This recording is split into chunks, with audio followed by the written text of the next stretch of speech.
በታሪካዊቷ ፒያሳ እምበርት ቸርችል ጎዳና ላይ ቅንጡ አፓርታማ ለጥቂት እድለኞች በ10 በመቶ ቅድመ ክፍያ መዋዋል የሚችሉት ባለ 1 መኝታ በ693 ሺህ ብር ቅድመ ክፍያ፣ ባለ 2 መኝታ በ946 ሺህ ብር ቅድመ ክፍያ፣ ባለ 3 መኝታ በ1.2 ሚሊዮን ብር ቅድመ ክፍያ በ3 ዓመት የሚረከቡት የሚያምር የከተማ እይታ ያለው ለመኖሪያ ለኢንቨስትመንት ተመራጭ ቦታ አስበልጠው ሲከፍሉ የ25 በመቶ ቅናሽ ያገኛሉ። የምንዋዋለው በኢትዮጵያ ብር ስለሆነ ምንም አይነት የዋጋ ግሽበት አያሳስበውትም። አንድ ህንጻ ብቻ ስለሆነ ሳይት ለማየት ፈጥኖ ይደውሉ። ለበለጠ መረጃ 0908770077 0982770077 ይደውሉ። ጤና ይስጥልን ተመልካቾች፣ ላይክ ሰብስክራይብ ሼር ማድረጉን ቀጥሉ። የአሜሪካው ፕሬዝዳንት ዶናልድ ትራምፕ እንግዲህ በጠቅላይ ፍርድ ቤቱ ስደተኞችን ወደ ሀገራቸው አሊያም ወደ ሶስተኛ ሀገር እንዲያባረሩ ፈቅዶላቸዋል። ይህ ለምን እንዴት ሆነ የሚለው በርካቶችን እያነጋገረ ይገኛል። ከዚህ ቀደም ዴሞክራቶችና ሪፐብሊካኖቹ ለሁለት ተከፋፍለው ሲነታረኩበት የነበረ ጉዳይ ነው። በእርግጥም ኢትዮጵያውያንን ጭምር ስጋት ውስጥ የሚከትና አስፈሪ የፖለቲካ እንደምታ እንደሆነም ተነግሯል። የአሜሪካው ጠቅላይ ፍርድ ቤት ሱፕሪም ኮርት ይህን ማድረጉ ለዶናልድ ትራምፕ እንደ መልካም አጋጣሚ አሊያም አረንጓዴ ምልክት ይቆጠርላቸዋል እየተባለ ይገኛል። ይህ ታዲያ የስደተኞቹን ጉዳይ አስቸጋሪ ያደርገዋል ተብሏል። የአፍሪካ፣ የካሪቢያን፣ የሰሜን አሜሪካና እንዲሁም የተለያዩ የአውሮፓ ሀገራት ስደተኞች የዚህ ጫና ሰለባ ይሆናሉ እየተባለ ይገኛል። ሰፋ አድርጌ ያስመለክታችኋለሁ። ቢኒያም ካሴ ነኝ። የአሜሪካው ጠቅላይ ፍርድ ቤት ሱፕሪም ኮርት የፕሬዝዳንት ትራምፕ የሪፐብሊካኑን አስተዳደር ስደተኞችን ከሀገራቸው ባለፈ ወደ ሶስተኛ ሀገር ማባረር እንዲችል እድል ሰጥቷቸዋል፣ መንገዱን ጠርጎላቸዋል፣ አሊያም አረንጓዴውን ምልክት አሳይቶላቸዋል በሚል በርካቶች ሀሳባቸውን ሲያጋሩ ትለዋል። የታችኛው ፍርድ ቤት የትራምፕ አስተዳደር ስደተኞች ወደ ሶስተኛ አገር ሲባረሩ የሚገጥማቸውን ችግር እንዲያስረዱ በግልጽ አስቀምጧል። ትርጉም ያለው እድል እንዲሰጣቸው የወሰነው ውሳኔ ከፍተኛ ፍርድ ቤቱ 6-3 በሆነ ድምፅ መሻሩ የሚታወስ ነው። አሁን ባለው ሁኔታ ደግሞ ነገሮች አስቸጋሪ ሆነው ሊቀጥሉ እንደሚችሉ የአሜሪካ ፖለቲከኞች በራሳቸው ሀሳቡን በግራም በቀኝም እያጋሩት ይገኛል። ሪፐብሊካኖችና ዴሞክራቶቹ ቁልፍ የምርጫ መወዳደሪያ መድረካቸው አሊያም የሀሳባቸው መነታረኪያ ዋነኛ መንገድ ይህ እንደነበር የሚታወስ ነው። የስደት አሊያም የፍልሰተኞች ጉዳይ አስቸጋሪ ሆነዋል። 3 ለዘብተኛ የፍርድ ቤቶቹ ዳኞች ህገወጥነትን ያበረታታል ብለውታል። ታዲያ ይህን ብይን ቢቃወሙትም አሊያም ፍርዱ ልክ አይደለም ቢሉም የአሜሪካው ፕሬዝዳንት ዶናልድ ትራምፕ ተሳክቶላቸዋል። ጉዳዩ ባለፈው ግንቦት በማይንማር፣ ደቡብ ሱዳን፣ ኩባ፣ ሜክሲኮ፣ ላኦስ እንዲሁም በቪየትናም 8 ስደተኞችን ወደ ደቡብ ሱዳን የሚወስድ አውሮፕላን ውስጥ እንዲሳፈሩ መደረጉን ተከትሎ የመጣ መሆኑን ልብ ሊል ይገባዋል። ይህኛው አካሄድ ደግሞ የዓለምን ፖለቲካ አይደለም ሁኔታዎችን ቀያይሮ የስደተኞቹን ጉዳይ አፍሪካ ምድር ላይ የትርምስ መድረክ ሊያደርገው እንደሚችልም እየተነገረ ይገኛል። የትራምፕ አስተዳደር ስደተኞች ከክፋትም የከፉ ናቸው የሚል አቋም አለው። ደወረስት የሚል አገላለጽን ይጠቀማል። የትራምፕ አስተዳደር ሪፐብሊካኖቹ ወደ ውስጥ የመመልከት የፖለቲካ አካሄድን ስለሚከተሉ እጅጉን አስቸጋሪ አቋም በስደተኞች ላይ አላቸው። ምክንያቱም ፕሬዝዳንት ዶናልድ ትራምፕ ራሳቸው የሚያስቡት የአሜሪካ ቁልፉ መሪ በታሪክ የሚታወሱ ከነ ጆርጅ ዋሽንግተን በላይ ሊታዩ የሚገባቸው አድርገው በመሆኑ ለዚህም ነው መክን አሜሪካ ግሬት አጌን ወይንም ማጋ በሚለው አካሄዳቸው ራሳቸውና አሜሪካን ቅድሚያ ለመስጠት እየሞከሩ የሚገኙት። የቦስተን የአሜሪካ ፍርድ ቤት ዳኛ ብራያን መርፊ ባለፈው ሚያዝያ ስደተኞቹ በሶስተኛ ሀገር መሰቃየት ወይም ግድያ ይፈጸምብናል ብለው ካመኑ ጉዳያቸውን እንዲያሰሙ እድል ሊሰጣቸው እንደሚገባ ውሳኔ ማሳለፋቸው እንዲሁ የሚዘነጋ አይደለም። አሁን ያለው የፖለቲካ መድረክ ደግሞ መልኩን የለወጠና አስቸጋሪ አሳሳች የፖለቲካ መድረክን የሚፈጥር ነው ተብሏል። ከኛ በላይ ለሰብአዊ መብት ጥሰት ማን አለ ተከራካሪ ለሚሉት የአሜሪካ ፖለቲከኞች በእርግጥም አስቸጋሪ ያደርግባቸዋል። እነ ኢልሃም ኦመር የት ሄዱ?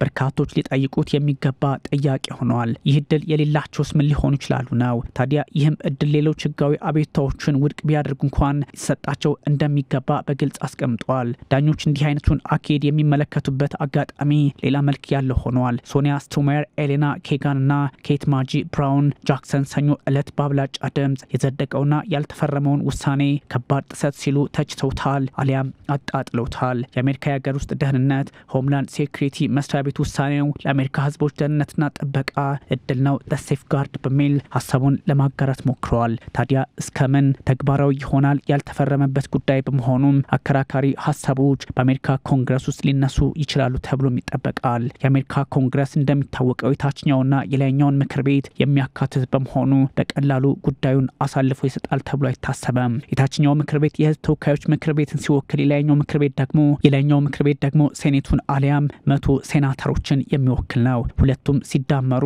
535 ይሆናል ማለት ነው። የተቋሙ ቃል አቀባይ ማለትም የከፍተኛው ፍርድ ቤት ትሬሻ ማክሊን ማባረሪያ አውሮፕላኖች ይዘጋጁ በሚል ሀሳባቸውን አጋርተዋል። እንዲህ አይነቱ አካሄድ በእርግጥም ለስደተኞች ሰብአዊ መብት ጥሰትም በር የሚከፍት ያደርገዋል። የትራምፕ አስተዳደር 8 ስደተኞች በአሜሪካ ግድያ፣ እሳት ቃጠሎና በጦር መሳሪያ ዝርፊያን ጨምሮ አስከፊ ወንጀሎችን የፈጸሙ ናቸው በሚል ወደ 3ኛ ሀገር ማሻገሩ ይታወሳል። ወደ ደቡብ ሱዳን መሆኑ ነው። ታዲያ ሰብአዊነት የታለ የሚል ጥያቄም ሲነሳ የነበረው ከዚህ አንጻር ነው። የስደተኞቹ ጥበቃ ለጠቅላይ ፍርድ ቤቱ ባስገቡት ማመልከቻ አብዛኞቹ ስደተኞች ወንጀለኛ ተብለው ብይን የተሰጠባቸው አይደሉም ተብሏል። ከሳሾቹን የወከለው ብሔራዊ የኢሚግሬሽን ሙግት ትብብር የፍርድ ቤቱን ውሳኔ አሳፋሪና አሜሪካን የማይመጥን በሚል ለመግለጽ ቢሞክርም ዶናልድ ትራምፕ ግን እልል በቅምጤ እያሉ ይገኛል። የትብብሩ ስራ አስፈጻሚ ትሪና ሪልሞቶ ደግሞ የፍርድ ቤቱ ውሳኔ ደንበኞቻቸውን ለስቃይና ሞት የጋለጠ እንደሆነ በግልጽ አስቀምጠዋል። ታዲያ ልዩነቱ ያለ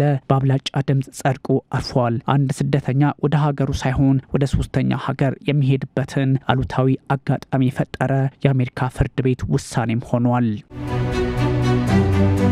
በታሪካዊቷ ፒያሳ እምብርት ቸርችል ጎዳና ላይ ቅንጡ አፓርታማ ለጥቂት እድለኞች በ10 በመቶ ቅድመ ክፍያ መዋዋል የሚችሉት ባለ 1 መኝታ በ693 ሺህ ብር ቅድመ ክፍያ፣ ባለ 2 መኝታ በ946 ሺህ ብር ቅድመ ክፍያ፣ ባለ 3 መኝታ በ1.2 ሚሊዮን ብር ቅድመ ክፍያ በ3 ዓመት የሚረከቡት የሚያምር የከተማ እይታ ያለው ለመኖሪያ ለኢንቨስትመንት ተመራጭ ቦታ አስበልጠው ሲከፍሉ የ25 በመቶ ቅናሽ ያገኛሉ። የምንዋዋለው በኢትዮጵያ ብር ስለሆነ ምንም አይነት የዋጋ ግሽበት አያሳስበውትም። አንድ ህንጻ ብቻ ስለሆነ ሳይት ለማየት ፈጥኖ ይደውሉ። ለበለጠ መረጃ 0908770077 0982770077 ይደውሉ። ሪፐብሊካኑ ዶናልድ ትራምፕ ጉዳዩን ወደ ጠቅላይ ፍርድ ቤት የወሰዱት የታችኛው ፍርድ ቤት የወሰነውን ባለፈው ወር የቦስተን ይግባኝ ሰሚ ፍርድ ቤቱ ውሳኔ ባለመቀልበሱ እንደሆነ ይታወሳል። ትራምፕ በእርግጥም አቋማቸው የከፋ እየሆነ መጥቷል። በባይደን የተሾሙት ዳኛ ብራያን መርፌ የአሜሪካ መንግስት ስደተኞች ወደ 3ኛ ሀገር ሳያባረር የአሜሪካ የጦር ሰፈር ባለበት ጅቡቲ እንዲቆዩ መጠየቃቸው ደግሞ የሚታወስ ነው። ያም ሆነ ግን ወደ 3ኛ ሀገር እንደመሄድ ይቆጠራል። ታዲያ ስደተኞቹ ስለምን ወደ አፍሪካ ትኩረት ተደረገባቸው? በርካቶች የጠየቁት ያለው ጉዳይ ነው። ከዚህ ቀደም 8ቱ ወደ ደቡብ ሱዳን ሄደዋል። ታዲያ እነዛው 8ቱም ደግሞ መሄድ ካለባቸው ወደ ጅቡቲ ነበር የሚል ሀሳብም ተጋርቷል። ለዛውም አፍሪካ ቀንድ ትኩረታቸው ሆኖ ይሆን? የአሜሪካ ፖለቲከኞች ለማለትም ያስደፍራል። የአሜሪካ ጠቅላይ አቃቢ ህግ ጆን ሳውር ለጠቅላይ ፍርድ ቤቱ የኢሚግሬሽን ሰራተኞች ለአደገኛ ወንጀለኛ ጊዜያዊ ማቆያ ጣቢያ ለመመስረት ተገደዋል በሚል ሀሳባቸውን አጋርተዋል። ታዲያ አደገኛ ወንጀለኞች ወደ ሀገራቸው ለመመለስ አገራት ለመቀበል ፈቃደኛ አይሆንም ብለዋል። የሀገራቸው መንግስት ደግሞ ብዙ ጊዜ እንደሚቸገርና የሀገሪቱ የራሳቸው የአሜሪካ ማለት ነው እንደሚቸገርም እንዲሁ በድጋሜ ግልጽ አድርገዋል። ይህም ስደተኞቹ ህግ አክባሪ አሜሪካውያንን ዳግም እየጎዱ በአሜሪካ እንዲቆዩ አድርጓል ሲሉ ለማብራራት ሞክረዋል። ሊበሏት ያስቧት አይነት ነገር ነው ፖለቲካው። ሰኞ ለማክሰኞ የተላለፈው ውሳኔ በርካታ ስደተኞችን ለማባረር ለወጠኑት የአሜሪካው ፕሬዚዳንት ሪፐብሊካኑ ዶናልድ ትራምፕ መልካም አጋጣሚ ተደርጎ ይወሰዳል። ባለፈው ወር ጠቅላይ ፍርድ ቤቱ 350 ሺህ ስደተኞች ላይ ተጽዕኖ የሚያሳርፍና ለቬንዙዌላ ዜጎች ተሰጥቶ የነበረውን ጊዜያዊ ጥበቃ ለማንሳት ተገዷል። ውሳኔም አሳልፎ ነበር። በሌላ ውሳኔ ባለፈው ግንቦት ማለት ነው በእነሱ አቆጣጠር ግማሽ ሚሊዮን ለሚሆኑት የኪዩባ፣ ሄይቲ፣ ኒካራጓና ቬንዙዌላ ስደተኞች ለ2 ዓመት በአሜሪካ ሲቆዩ የሚሰጣቸው የሰብአዊ ድጋፍ ፕሬዚዳንቱ በጊዜያዊነት እንዲያቋርጡም መወሰኑ የሚዘነጋ አይደለም። ይህ ሁሉ አካሄድ ደግሞ ፖለቲካውን እያወሳሰበና የስደተኞቹን ጉዳይ አስቸጋሪ እያደረገው ሊቀጥል እንደሚችል በግልጽ ያስቀምጣል። አሁን ዶናልድ ትራምፕ በስደተኞችና በሩሲያ ዩክሬን ጦርነት እንዲሁም በመካከለኛው ምስራቅ ጉዳይ ላይ ውጥረት ውስጥ ባሉበት ሰዓት እንዲህ አይነቱ ሀሳብ ሲመጣላቸው የማስተግበሪያ አጋጣሚውን ሊጠቀሙበት እንደሚችሉ ይነገራል። በስደተኞች ጉዳይ ትራምፕ ምን አሉ አይደለም ሀሳቡ።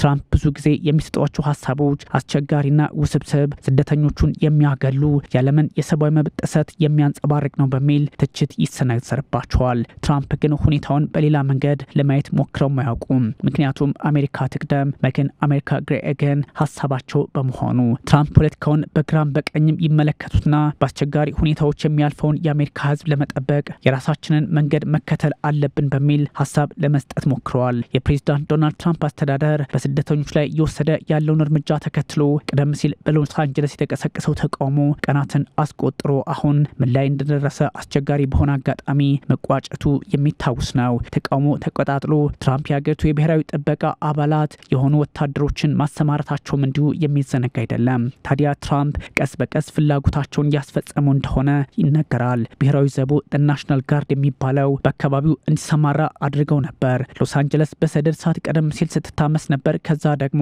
በስደተኞች ተቃውሞ አሊያም የአሜሪካ መንግስት በሚያደርገው አሰሳ ሰዎችን ሰብአዊ መብታቸውን በነካ መንገድ ይዛል በሚል ተቃውሞ ተቀስቅሶ በርካቶችን ሲያነጋግር ነበር።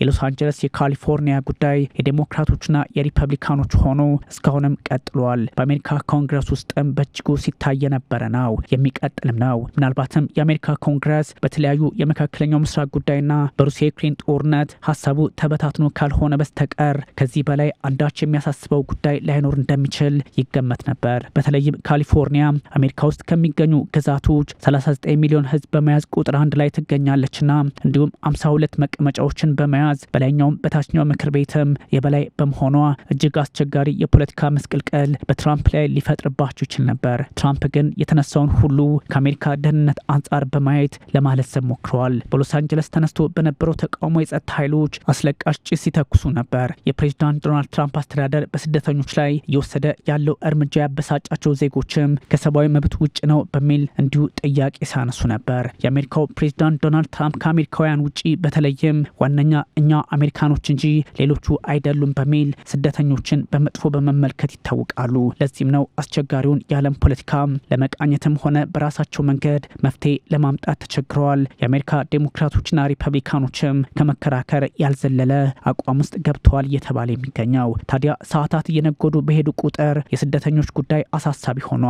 ስደተኞች በተቃውሞ ሎስ አንጀለስን ቢያምሷትም ሙሉ ካሊፎርኒያንም ቢያስጨንቋትም አሁን ትራምፕ በከፍተኛው ፍርድ ቤት ያገኙት እድል ወንጀለኞች ቢባሉም መልካም አጋጣሚ ተፈጥሮላቸዋል። ምናልባትም ወደ አሜሪካ የሄዱ ሰዎች ሁሉ ጫናውን የሚቋቋሙበት መንገድ በተለያየ አቅጣጫ ሊታይ የሚችል ቢሆንም አሁን ባለው የፖለቲካ አሰራር ግን አሜሪካ ውስጥ ያለው የስደት ጉዳይ የዘር ጉዳይም እየሆነ መጥቷል። በተለይም ሲስተሚክ ራሲዝም የሚባለው ስርዓታዊ ዘረኝነት አንዱን ማግለል ሌላውን መጥቀም አካሄድ እየሰፋ መጥቷል በሚባልበት ሰዓት ትራምፕ ይህን እድል አግኝተዋል።